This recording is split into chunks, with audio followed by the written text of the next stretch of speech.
Yeah, y'all gonna stop coming in my live talking about this Victor dude, bro. We hooping this year. Y'all gonna see.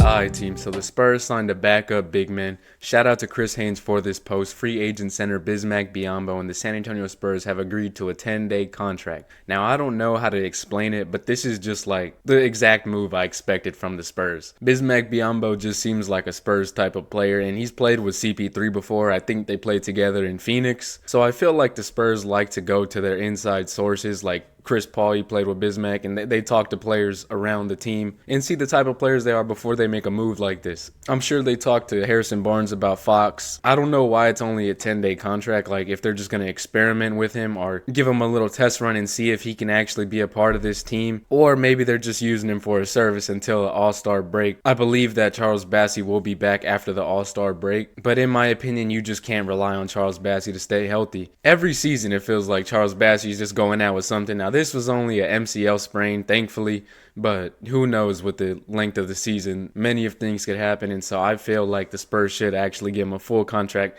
after seeing if he can play. Now, I know he's been out the league because of some health issues. We saw him faint on the OKC bench, and so that might play into why he's only getting a 10-day contract. But in my opinion, I think they should just sign him if he's healthy. So looking at his stats, he's never really been a stat stuffer. He's averaged about like 5 points, and where are the points at? I'm looking for. Okay. Oh, man. So, yeah, he's averaged 5 points, 1.8, career average of 5.1, but he does average around a block a season. I mean, anything will be better than Zach Collins. As long as he could play some serviceable defense, I don't mind it. We only need about 15 minutes a game, maybe around 10 to 15. So if he could just get in there, play some solid defense, I wouldn't mind signing him for the rest of the season until the offseason where he can get an actual solidified backup big man, because I don't think Bismack Biyombo is the long-term solution, but we need something ASAP. As y'all know, the Spurs played the Charlotte Hornets the other night, and they actually lost. I was surprised. I thought we would win this game no matter what.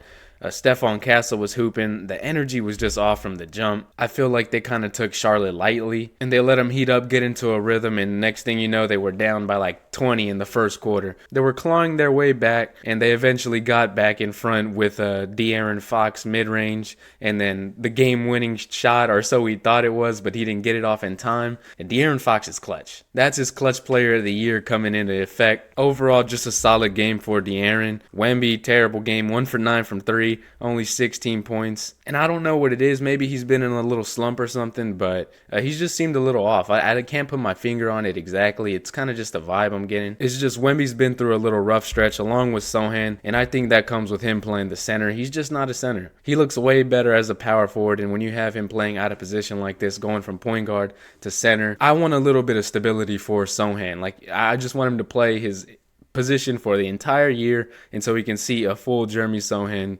season. And I know that's one of his things with him being versatile, but it could really affect his confidence, and I just prefer to run him back at his normal position. So that's why I kind of like this signing. Maybe we could get Sohan back at power forward. But let me talk about Stephon Castle, man. He's showing some crazy flashes. In my opinion, he has looked like the best player in this draft class, aside from maybe Jared McCain in the beginning of the season before he got hurt. But 33, I believe that's a career high. More than likely is. 60% from three-point range, 66% from the field, and 90% from the free throw line. This was just a crazy game from him. He was doing everything in his power to get the Spurs back in this game. And I think after seeing this, I really want to see Stephon Castle in that backcourt. Maybe at the 3. I just want to see him start, as a matter of fact. If he could get that jump shot down consistently, he's a tier above Devin Vassell. He's just not as effective as I thought he would be. Like, I like the idea of Devin Vassell, like a 3-level scorer, solid defender, but he can really shoot the ball, and you saw it here with the 4 for 7, but he's just not as effective as I thought he would be. I was predicting him to be an all-star probably next season, but I think I'm going to have to retract that one and take the L on it. I don't think that Devin Vassell will be an all-star. Thankfully, we do have Stephon Castle, though, who I believe has all-star potential, and so hopefully we can continue to see him grow. And Keldon Johnson, oh my god, 2 points, 0 for 3, 16 minutes, and you know he's not playing no defense. You had Champagny get more minutes than you. And I'm sure they try to flip Keldon Johnson at the deadline for like a Cam Johnson or something. but it just didn't work out. So it's going to be interesting to see where Keldon Johnson lies with this team in the future. So yeah, overall, this was a very disappointing loss. Spurs play the Magic in about an hour. I should be able to get the video up before then. So y'all be sure to check out this matchup. We 22 and 27. We need to win some more games if we're going to make this play-in push. But other than that, it's been your boy Chris, and I'll catch y'all later. I'm out.